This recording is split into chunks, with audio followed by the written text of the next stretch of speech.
support player. It's going to connect. Great impale as well, and I think Keria was there for a second, but now he is just gone. Chovy, can you actually stop something from happening here? Is it going to be Oner the last one down? Ulti from Faker finds two. He's out of there immediately. Kiin's able to try and chop them up, and there goes Oner, but they'll trade that any day of the week. But can they deal with the carries? That's the question. Chovy starting to pop up, and so is Gumayusi. Chovy's cut down. More arrows into his back, and he knows that it's gone. Launching forward. It's a triple for Guma, and that's 젠지는 정말 강력한 팀이고 저희가 높은 무대에서도 젠지에게 많이 패했었는데 작년에 징동도 좀 비슷한 느낌으로 되게 강한 팀이었지만 이긴 기억이 있기 때문에 저희 구마유시 캐리아 듀오는 세계 최고이기 때문에 당연히 이길 수 있다고 생각합니다. Yes. Is it going to be a similar story? Well, Gumayusi was on that Ashe and did really, really well. And I just want to take a minute to talk about this entire first game, because as we were watching it, right, we go, this is kind of what you lay out. Gen.G, such a good team, such good macro coming out of that early laning phase, having full control, but you're waiting in trepidation because T1 is clutch. T1's going to do something, and did they? T1 Barons! Let's go! When I think of this game, and when everyone thinks of this game and they're looking back, they're going to think of the big Baron. You know? Why didn't Gen.G?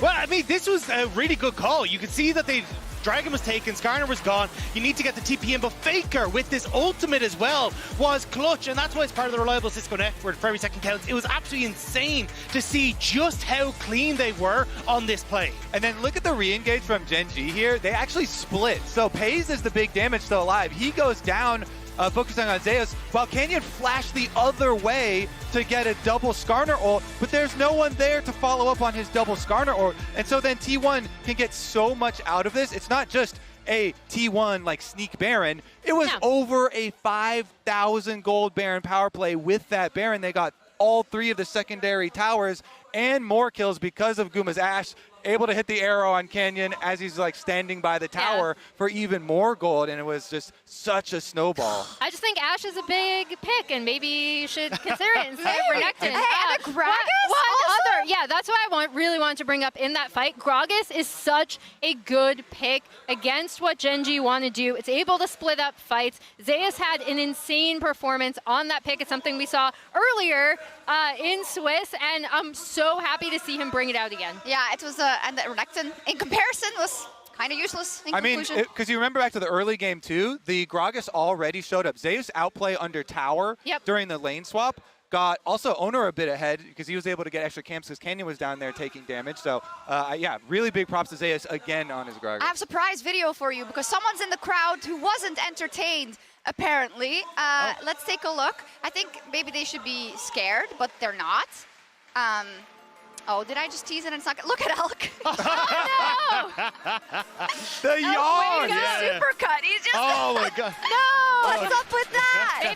Maybe he was out last night. Who knows? Oh, partying? Okay, I get it. It would be allowed. It would be allowed. Oh, this is not a replay, by the way. This is consecutively. Hey, Oh my god, El, come on. I also, Come on, man. I like how Bin is locked in though. the whole time. He's like Bin is locked laser in. Well, focused. as we know, he loves Zeus, so he needs Oh, to that's true. be He's infatuated with his studying. play. He's studying. He's like, I need to pull out the Gragas next time. yeah. Let's go back a little bit to the beginning of the game as well, because there were times, I guess, that T1 was in a position where they had to clutch it out later because it didn't necessarily go ideal around the Grubs or the Herald. Yeah, and I think the second Grub fight is the most egregious one, I'll say, because there was really not a lot of reasons for them to fight over this 6th Grub. Obviously, yes, you do want to get that, but they already had the 5, and this was so easy for Gen.G to just go in. It's also that you have no smite on your jungler. Gen.G have a smite, and you already had that opportunity to just push in bot because Zeus had TP'd late. So you had a ton of options there for T1, but then we come into the Rift Herald fight as well, and this was strange because you'd already had the double resets coming through from Gumayusi and Faker. They were going to be late, and to me it felt like T1 were just trying to push Gen.G onto the top side of the map so they could collapse back onto mid wave and take the mid tower, but Keria oversteps and ends up getting caught out, and it completely falls apart for them. Yeah, I felt like both of them were strange because the first one, Oner engaged onto the Leona there instead of even actually going for it, and then like you say, Keria's just standing around, and there's a Leona with the ultimate ready, so you have to expect that the attempt for the pick is going to come through. Yeah, and I think the big thing coming out of that is I actually did like T1's look in the early lane swap. They seem to really, really know what they wanted to do. They used the Gragas pick, to your point, Chovy, where it's so hard to dive a Gragas even super early on. And so going forward, I'm interested to see what Gen G do. This was a risk, leaving the Yone pick open, picking the Renekton over the Ashe or something similar. So we'll see. And that's why I want to keep my eyes on Keria coming into this game. He was a monster in this early stage, constantly roaming towards Faker, leaving Gumayusi by himself, getting that early control, and Lehends needs to control him. Lehends did not do a good job in the early stages, and now coming into game number 2, he needs to step up big time. He wasn't good in the last series, and now again is struggling against Keria. I love it that you give this directive, that you call him out. I mean, it's true because, you know, this is only a game 1 in a best of 5, but every game counts for a reason. You're going in now with more information for T1. You can be happy with what you showed. Gen G's going to be on the blue side, and it's just, it's a chink in the armor already. And the question is, can you now fight back and make sure that they don't get you to your knees? So exciting. What an exciting start to this series. I mean, an explosive big Baron. We saw, like we say, some stumbles in the very beginning of the game. But game number 2, we'll see the adjustments as they swap sides. Will Atlas, will Gumayusi finally die in this game 2? I don't think so. I mean, I haven't seen anything that's going to prove that's going to happen, so I'm feeling that maybe he'll just cruise through this one as well. We'll see whether the Nexus dies, but I think that's going to go down before Guma does. Yeah, Atlas is a fan, famously, of small sample sizes, but this we're getting up there. Okay, it's 8 games in a row This is becoming now. a medium sample size. You know, this is getting real over here right now. So we'll just have to see. I think if T1 are going to win, it is going to be one of those games where they should be able to roll over. But I think that there's going to be a lot of adaptation moving into this Champ Select, brought to you by Omen and HyperX. As already, Gen G once again banning away the Xayah here, this time on the blue side. And this should give us a really good indication of how this series is going to look like, because in game 1, Gen G were on red side and took a lot of risks. If T1 is able to get a 2-0 lead, breaking them on red side as well, it's going to be so much harder to fight back. Going to have to be a really big pivot as the Smolder, even with the Yone not being in the game, is taken away. Now, I do think that Gumayusi's pool at this World Championship is pretty much those AD carries on your screen. Now, admittedly, we've seen him play Caitlyn, we've seen him play Draven, but Ezreal and Kai'Sa, the usual de facto go-to meta AD carries that we're seeing often, are not his priority. The question then becomes, where does Ziggs fall on the totem pole? Because we saw how effective it was for Peyz and his ability to stall out the game, but is that something that T1 want to try and prioritize? And if they do, what do they then put mid lane to complement? And I was going to say, this Skarner pick does seem to make a bit of sense based on how much Canyon has wanted to play it. The amount of success, though, isn't necessarily giving us a lot of joy. But what's the other option? It's now Caitlyn and Kindred. Caitlyn, right. All right, there we go. There are some AD carries. It's Gumayusi. Well, I mean, of course, he's going to pick a lane-dominant AD carry. And the lane swap meta, I debate how effective it is. But the biggest surprise to me is the Kindred coming out from Oner as an answer into the Skarner. That's some shades of 2022 that I'm seeing here with the Kate and Kindred. And do note, Nidalee this time around was not banned. And that is something that Canyon, we saw even in the series against FlyQuest, has very heavily relied upon. And Gen G, the Jax, obviously a good adaptation. The Renekton didn't really hit last time around. Is available this time as well. It's also very good into double AD carry, exactly. Right? But the Ahri thus far hasn't really sparked a lot of confidence. Faker can just go for the Sylas, and I know it's a supposed counter pick, but that's not really how the games have played out thus far here at Worlds. But if they wanted Gragas again, they had to take it right there. Gragas, decent matchup into the Jax, and if you have the Kindred, you kind of want to get things that are bad guys off your Lamb's Respite to get the most value, so that could have been another great pickup, but it's going to be the Braum instead. That is going to be just the power lane here for both Gumayusi and Keria, but they're going to need some engage from somewhere. I mean, so the Lulu ban caught me off guard a little bit, but the logic is mainly Lulu's very good into Braum, and there's the realistic possibility of Peyz. We've already seen Twitch, not that I'm expecting Twitch in this draft, but a potential hyper carry to pair up alongside of Lulu could be an effective answer. So that's going to be taken away. The Galio going to be banned away. The idea between a potential Camille plus Galio plus Kindred combo coming out from T1. Bit of an old school, but definitely a classic. That respect, along with the Renata, now taken away by T1. Yeah, gives them some engage options as well. So trying to take those off the board as much as possible, as there is the Renata ban as well from T1's side. Of course, another option that's pretty good into the Braum. Saw it as well in the BLG series, obviously in that game 4, Hanwha versus BLG.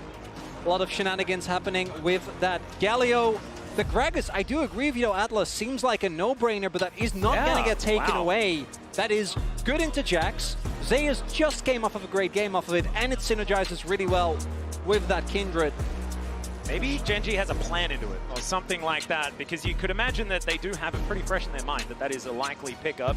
The Maokai going to be a consideration, though. That could be the support option or a top option. We saw that from... No, it's not going to be support. I don't think Braum jungle is going to quite be happening here. Why am I blanking? It was Bree. Bree this week I saw it from yesterday. Yeah. I think it's a pretty good matchup into the Jax, in all honesty, and you get so tanky. I don't love Maokai as an engage, just because it's so slow and it's very, like, slow. Sorry, slow, I said that twice. While it is has slow, a big AoE, possibly slow yes, as exactly, well. yes. I'm fascinated as to how they're going to round this draft out. You're expecting some sort of AP mage to come through. Gen.G kind of sticking to this idea of diving with Ahri, Kai'Sa. Yeah. Give me the Blitzcrank. Do it, Lehends. Don't be scared. No, I imagine it's going to be something like the Rell or the Leona. Yeah. Rell makes a lot of sense. So they're effectively playing full dive into Braum, Kindred, and Maokai. Which... they are. That does not sound great. If you are Gen.G, and I got to give credit to T1, I think Gen.G thus far have been very predictable in how they have drafted and the priorities that they've used. And some of these individual champions, they've just not looked that good. And Kiin on Jax, that's great. But Canyon on Skarner, Chovy's Ahri, and Peyz, even going back to summer finals, wasn't really able to have the performance that I think you ideally would be looking for. And then you have a ton of comfort for T1. I think the only thing that you lack is engage, but the counter engage and your ability to be, if you're first in an objective, to deny any area access is out of this world. I'm also kind of surprised because when we see 3 AD carry bans, like, the direction that Guma's going to go is quite predictable in a sense. And it feels like that they haven't really provided a good response to this Caitlyn. I guess the idea is that they get their hands on the Jax, which sure into AD carries is good, but I think your point is so potent in this game about you are very short range into Braum, Kindred, Maokai. I'm fascinated. Like, ultimately, T1's engage is very low. It's not the strongest. You're very reliant on Maokai, maybe Sylas stealing a good ult, maybe a Skarner ultimate or a Rell ultimate to start up a fight.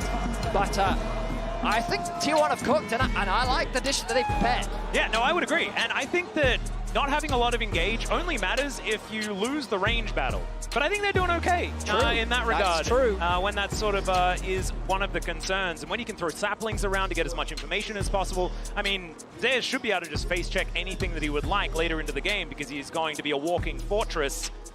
I think that once again, T1 are coming out of a draft looking really, really good. And this time it's on the red side. And Gen.G fans might need to start getting nervous unless they can find some angles. But it is now time to get onto the Rift and see whether they can put their money where their mouth is as we jump into game 2. The other thing is zone control. Caitlyn traps, Maokai saplings, as you highlighted. You said that Zeus could pretty much face check into anyone, right? Because, you know, he's Maokai, he's a tank, he can also use the saplings, a lot of safety. Good luck face checking into Braum, Caitlyn. Like, that is a horrifying thing to have to face check into. And the problem is that even if Gen.G is first on an objective, throw the Maokai ultimate, zone them off the objective. You then regain the space. Once you have the space, trap. Like, and now you've got to walk into us again. I think that the idea of playing around objectives, I'm going to be fascinated to see how Gen.G navigate their way through that. I think flanks and vision control is going to be so important for them. Chovy's going to have a really good laning phase for starters. Did go, by the way, Gen.G loves the resolve tree, as we can see. I mean, Chovy just loves grass. He does love grass. It's just another like thing that he can access some dopamine from. Yeah, you know? So Chovy needs to do a good job. I also think that Kiin, if he does get his matchup, should be able to get the shot. But the problem is you don't really want to 2v2 as Kai'Sa Rell into the Cade Braum. So you're incentivized to lane swap so that your bot lane can survive, but also you kind of want the Jax to match the Maokai, because Maokai early doesn't really get to do a whole lot. Looks like it is actually T1 that is going for the swap here initially, playing 2v2 mid.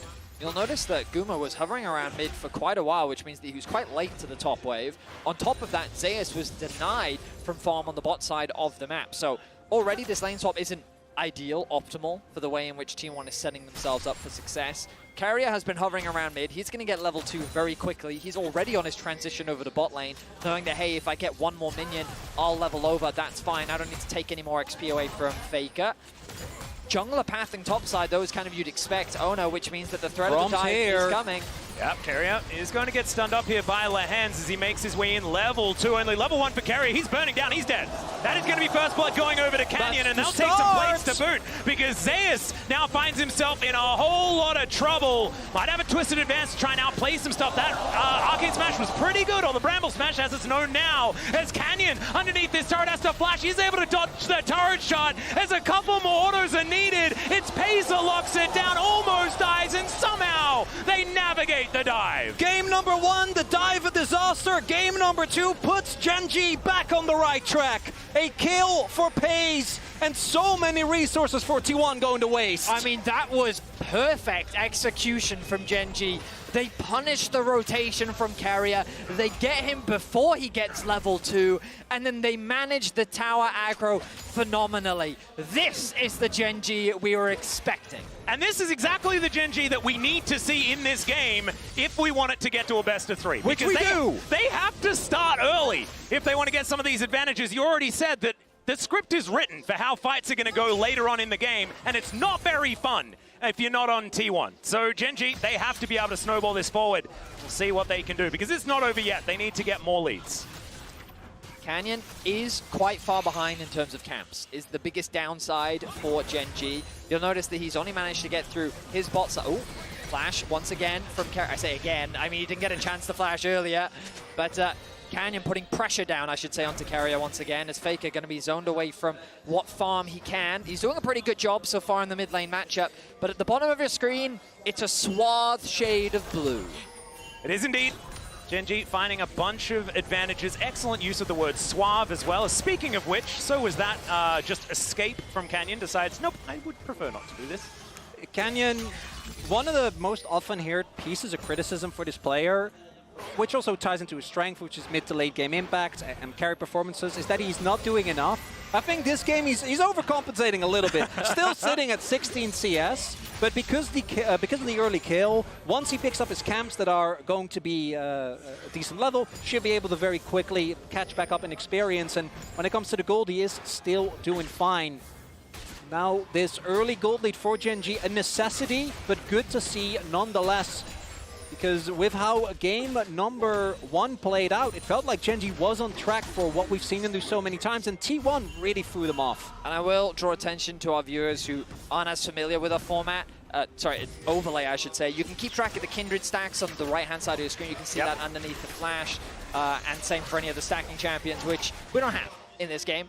But, yeah, Smolder was banned. Yeah. Oner actually doing a decent job if we're going to compare Kindred performances that we've seen this Worlds. I think he is currently 13 minutes earlier on his first mark, which is pretty cool. Yeah, not bad. And didn't even need that to win the game. So that says marks something. are overrated. Yeah, we are really snowballing on the marks. If he keeps this one up, it could be Relatively completely speaking. ridiculous. Yeah, exactly. Now Peyz has transitioned to the top side of the Rift. Guma's actually been moved over to mid. Zeus does not have the TP available. Faker has TP'd to top. I wonder if T1 is going to try and contest these grubs, but Faker setting up a trap. Yeah. You've got Oner moving on over as well. Does get seen on that control ward, but finally Peyz gets that information. Has to use the ulti. Chains don't land because the flash has to come out, and Peyz is going to help now with these grubs. But that is not a lot of extra power here for Gen.G. Losing that flash, really important. Peyz staying alive is crucial there. Otherwise, if they get that kill, T1 can then immediately collapse. You saw the rest of the members actually making their way over, but instead it's a big win for Gen.G. They get the grubs, and as mentioned, the Maokai is always going to have a lot of impact Faker. Yeah, could be in some trouble here as Lehends moving on over, finds a shattering strike. Ulti available here as Faker decides to go down, but Canyon's there to meet him. Faker now trying to change positions, but the plasma is stacked, and Peyz is going to get some revenge. And Lehends to reposition there to deny the ability for Faker to ult out with that Kai'Sa ult.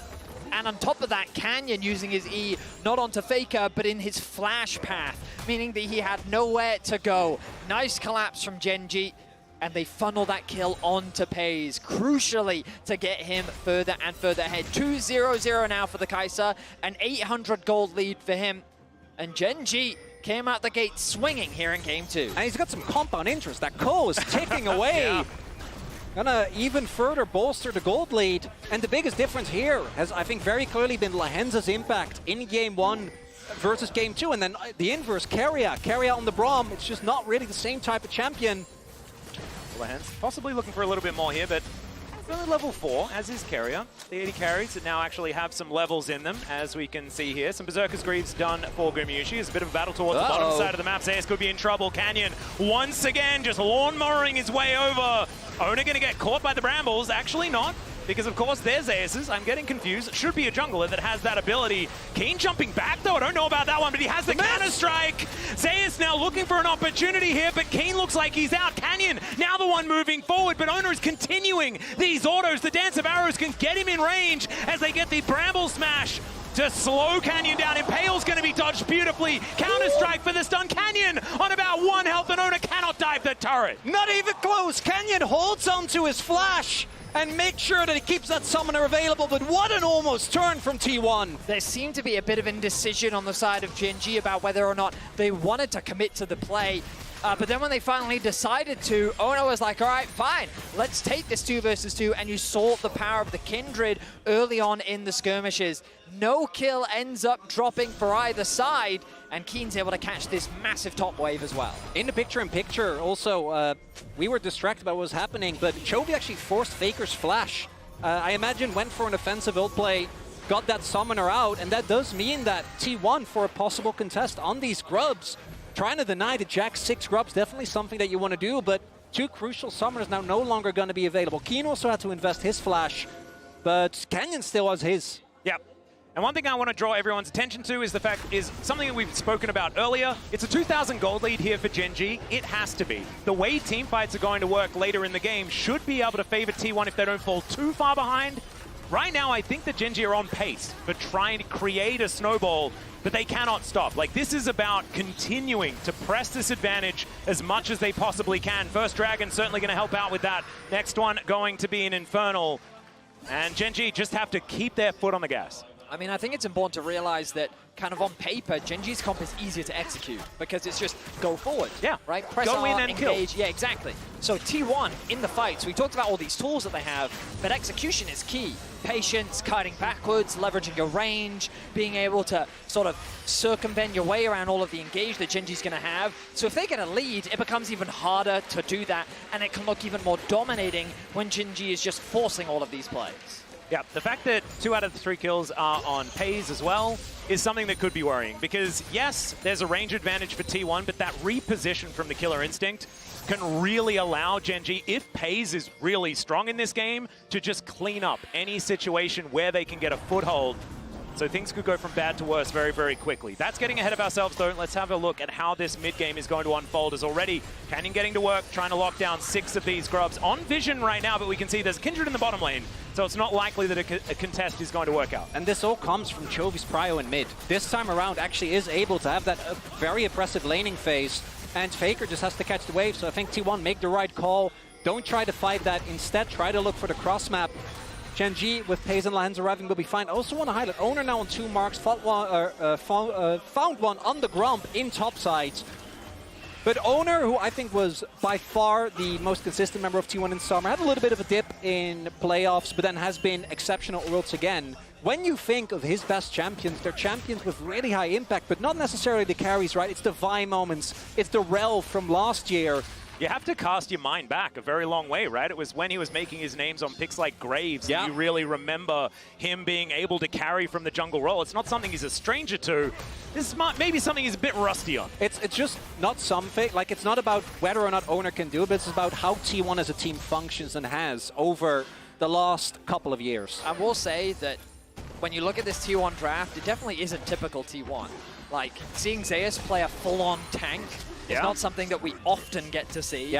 Keria, I always think of his supports as, I mean, he's the flashy playmaker. When he's on Braum, we remember it, but not with a great look in our eye, you know? So I will say that, like, this T1 composition is definitely a bit of a difference from what we normally see from them. And while we didn't see the best version of Gen G in game 1, you have to wonder if T1 also trying something different out on the red side to see if they can catch Gen G off guard. So far in the early game, Gen G have been outperforming them in terms of the lane swap and punishing them on the side lanes. We'll see how things transition as we get into the mid game and these objectives become more important. Yep, I think Gumayusi's positioning going to be extremely important, and the way Oner plays around the rest of his team to try and maximize these marks. Shun got to 4 stacks of the Kindred mark at 28 minutes and 42 seconds. See whether Oner can get a little bit higher than that, because it's the next few that are going to be the most important. Of course, remember guys, 4 stacks on your Kindred marks, that's when you get the big old range boost and you're feeling really good about it. But Gen G right now utilizing 6 grubs to smash down this turret. It's not a race this time. Yeah, T1 just didn't even really start. It's also the biggest boost, and it's the only one that's actually essential. You know, everything past that is nice, but yeah, particularly, oh, Lehends. Yeah, possible catch here onto Keria once again. He shows them the door, but Peyz says, no, I'm not going to get caught by that one. One more auto attack, but there's the Lamb's Respite, and Oner is going to be able to save Keria. He actually walks out so that he doesn't get tagged. I like the aggression there from Gen G. Keria, thanks to Oner's ultimate, is able to get him away to safety. But Keria, very close to losing his life, and you can see how much control Gen G have over the map. That bottom side is just littered with wards, and it just goes to show the way in which they set up the pressure onto bot. They had control over mid, transition that priority, and then they converted it into an easy objective setup. All of the early game objectives have gone the way of Gen G, and now they return their bot lane to mid, ready for the Rift Herald. Thing that I'm looking at is still just going to be Oner. As this game goes on, you can see he's got a gigantic lead as far as farm is concerned, but it is still Canyon. With these early kills, with the amount of objectives that they've been able to lock down, does have a slight gold advantage, but it is very, very slight. And Oner is a large proponent of where the damage is going to come from in this game from T1. And as that range increases, his lethality will increase as well. Not the stat, just in general. It's an awkward word to use in League of Legends. I apologize, but that's going to be Rift Herald going on over to Gen G as well. A monopoly on these objectives so far in this game as Keria's flashing on over. Lehends could be in trouble. Shattering Strike going to hold him in place as Faker wants to be able to get a piece of this. He's not going to get the kill. That's going to go to Oner, as T1 do manage to get their first kill of the game. Really nicely done there by T1. So Gen G started up the Herald as a hold that thought we might have a collapse imminent here. Yeah, you've got Zeus throwing down the Nature's Grasp, looking to try and catch them in place, but Gen G, they just exit. They just leave. The move to the left. I like the approach. Not too bothered there. Kiin will get the turret though. But T1 there identified we can't really fight for the Herald. And Chovy was alone in bot lane. So they read the play. Lehends actually trying to cover for Chovy, but gets caught mid-rotation. It's going to be the Grubs and the Herald going over to Gen G, but the second Dragon of the game. Oh! Okay, he just wanders on in there. He'll flash away, so they at least get that. Faker also taking the outer turret on the bottom side, but that is so big. And now it's Hextech Soul this game. Oner didn't have Smite. And the only way that Canyon knew was because he saw the W from Peyz go over the wall. He saw the HP. It didn't get smited, and so he's like, wait, I think there's an angle Something's here. fishy. Yeah, and so he just went for it. Beautiful play from Canyon. Great read from him. The Herald gets dropped in mid. And the player that we haven't talked about, but is getting monstrously scary, is Kiin in the top lane. He secured a full tower on the top side, uncontested. He's almost got a 1k gold lead. That Trinity Force is on the horizon. And we talked about it in the draft, right? Into double AD carry, even into a Sylas. This Jax is not really going to be afraid of anyone on the side lane. The Maokai is just going to do his best to hold him off.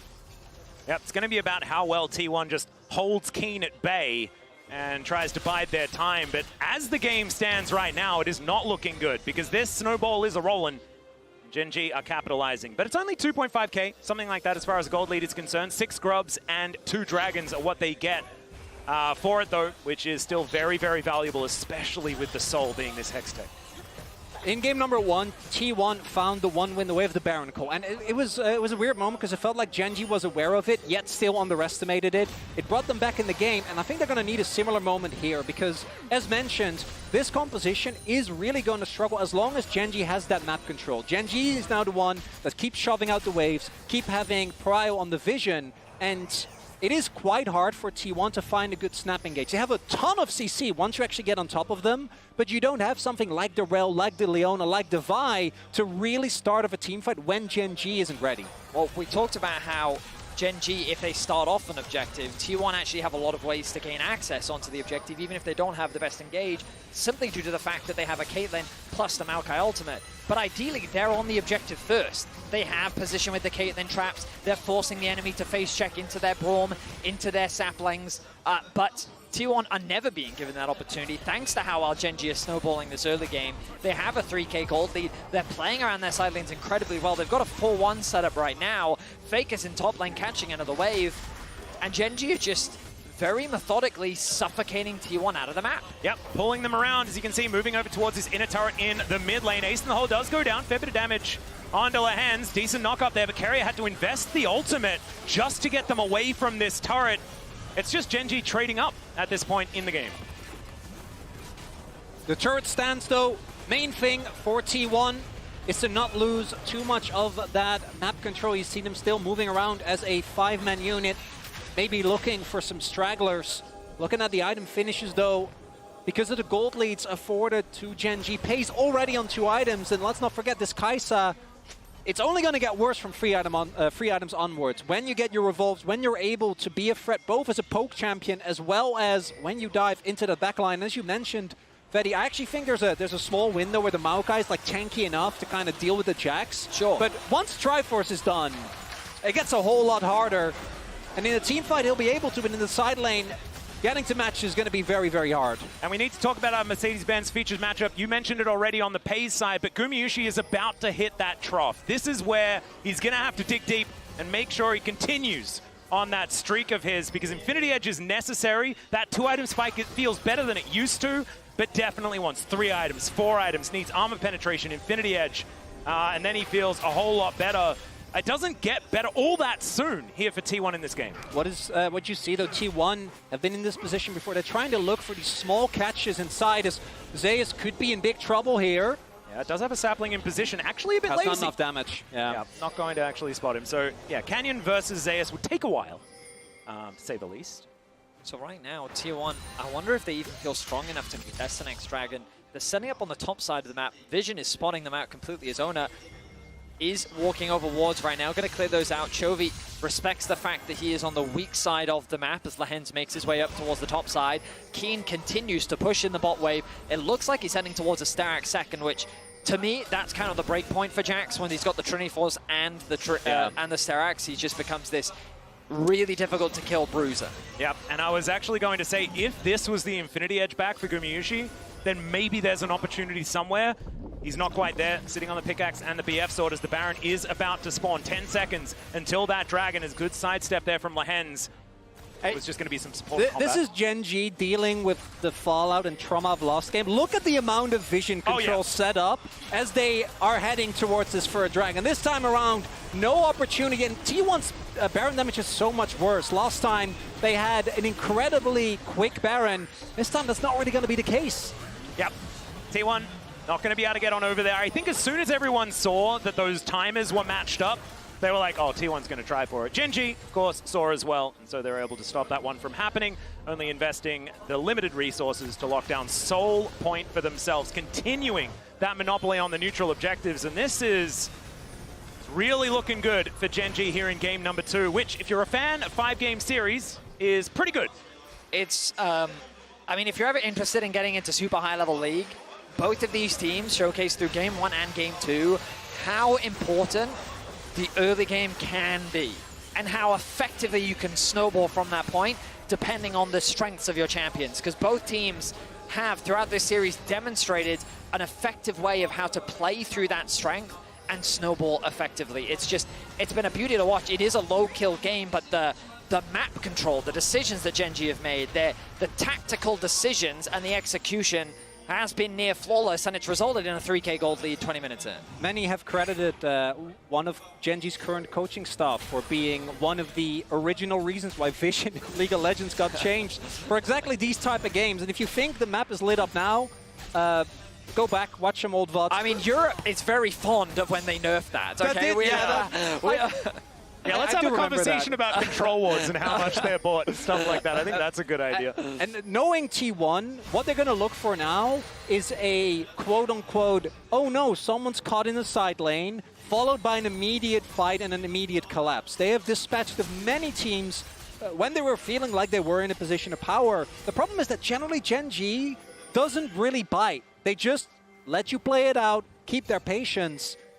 It's the way they love to play, particularly when they are looking great on their carries, like in this game. Crucially, T1's waiting for those spikes, and I believe Guma's about 200, about 100 gold off. So he needs another wave. He's waiting for that wave to be pushed in. The question is, can it... Well, he's going to get it in time, because the next Dragon's in 3 minutes, and I feel like Gen G's not the time to just sporadically force this Baron. Now, I mean, they could. It's a great window for them to do it, but Malignance is almost done for Chovy. I imagine he wants to get that finished before anything comes through. The Sun and Sky actually going to be the itemization from Kiin, also something we've been seeing from him. And then it goes into the Zhonya's third, which is also a very effective tool. So a lot of damage for this Jax in a side lane. Does make him a little squishier. So, feels like the 1v1 build. Yeah. Not going for that Sterk. So Kiin going also to be big committing. murder AD carry build. Oh, yeah. Yes. And there is a couple of those. Yes. So it's got some options. It's also the role kind of changes, because in longer fights, if you can get the proc of the Sundered Sky on multiple people, it actually adds to your stim. As you're saying, Vedi, if he does get focused, with Sterix, you can get away from some really, really rough situations. Not really going to have the same level of playmaking as the Friendwind's now done for Canyon. Going to get so much value out of that. Steel caps on him as well. And I can guarantee you, Faker is not really interested in trying to kill a Skarner. But for the AD carries, it's going to be quite tough. I think Peyz might be mega close to his Nashes. Does Should he have be, it yeah. yet? Pretty close is now Keria going to have to flash to get out of the way of Canyon. All right, He's driving with a purpose, and that could be important moving forward, because we know that Keria loves to play engage Braum. We don't like looking at it necessarily, but now without flash, he's definitely not going to be able to utilize it. So Gen G, they have so much control of the tempo of this game, as Lehends going to have to crash away from this one. T1 just attempting to bully them out of the river. Canyon moves on over and says no. Item-wise, we're about as good as we're going to get, right? Both these teams should sit there and say, all right, Guma would love another item. He's not getting it. The Soul is spawning in about a minute's time. There will be nothing that he can buy in that window to be able to really be much stronger. T1's not buying it. What is Zeus They're like, up to? you're not going for this. Well, we'll see what they can actually get done here, as it's going to be Keria blowing up like a balloon. They were not! Yeah. They were not doing it! No. They did not want to, and now Gen G might be able to just head over towards this Baron and try and take that one down. Chovy still with that Spirit Rush running. Faker able to dodge out of the way. Kiin. Oh god, this flank angle is absolutely terrifying. Of course, all of the things about T1's team fight still kind of stand, but without the Braum, that's a big piece of that puzzle missing. We'll see what they're able to do here, as the nature is grasping. Does manage to stun up Canyon. He can get over that wall pretty comfortably, as now they've just singled out Zeus. So much damage. Lehends takes the kill. And T1, they had the trap set up, but Gen G don't want to go there. As now Oner trying to dash back. Kiin says, no, I'm going to buy time for my teammates, as Keria comes over. The Winter's Bite does nothing, and Kiin, he just wants to fight again. They'll take the Baron, and Kiin gets back into position. And now Canyon is just crashing into them. The two-man impale as well. And Gen G will destroy the Baron, destroy the team fight. And I think they're looking for the game. Gumayusi is not going to stay undying this Worlds. It is a systematic dissection of T1. One by one they fall, one by one the objectives follow. Gen G, calm, calculated, just eviscerate T1. Oh, and that's straight into Soul as well. The Nexus might not fall, but this game really should be over. Baron here for Gen G. Hextech Soul on top of it. And let's be fair, this is what we all wanted. Oh, yeah. And this is beautiful execution of this draft as well, from Gen G start to finish. As you can see, T1, 4 versus 5, desperation. But they knew if they let this Baron go, they're just going to slowly but surely lose the game. What's crucial here is Gen G giving absolutely no window to flip the game. With Kindred in particular, it's so easy to get over the wall, and we see that he is just being systematically denied access, and the Kiin value, this Jax does so much into these AD carries, they just can't deal with him. I think that Kiin is the biggest factor here. Oh, him 100%. just standing there, it's kind of like his aura is saying, He's try me, menacing! you know? And the problem is when you lose that Braum, you lose a crucial part of your front line. So there's no way for them to approach. He's stressed out, man. Always fantastic to check out the Gen.G coaching stuff, but like you say, once again, back in position. Kiin with the counter-strike now on cooldown, but Gumayusi, oh my god. That was insane damage. We've also now got a Seeker's Arm Guard on Peyz. They really want to finish this game right here, right now. Look at that, another Void Seeker going to connect. And Zap onto that Caitlyn. They can't walk up. Like how are they supposed to stop this freight train from crashing into their base?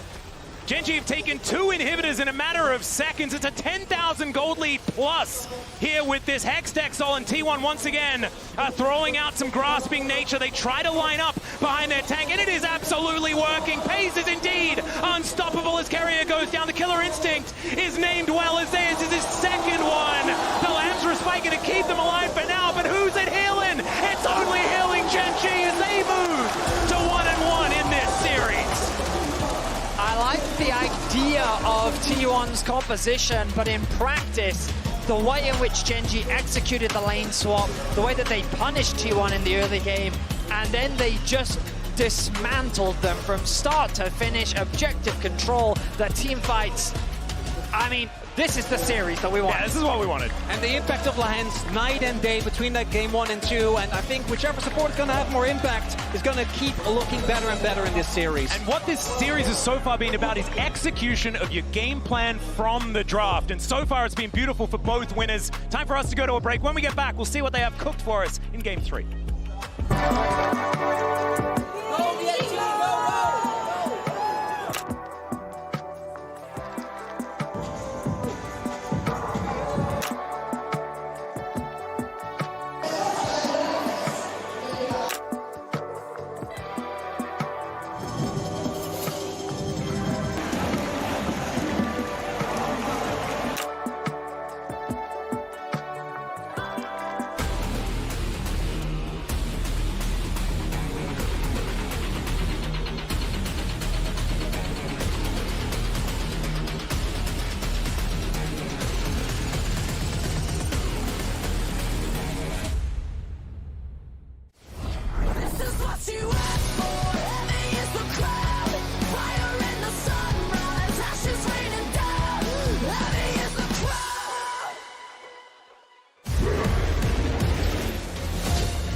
by your own craft.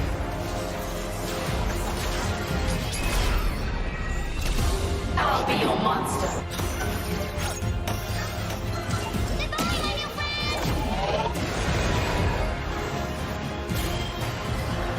This is necessary.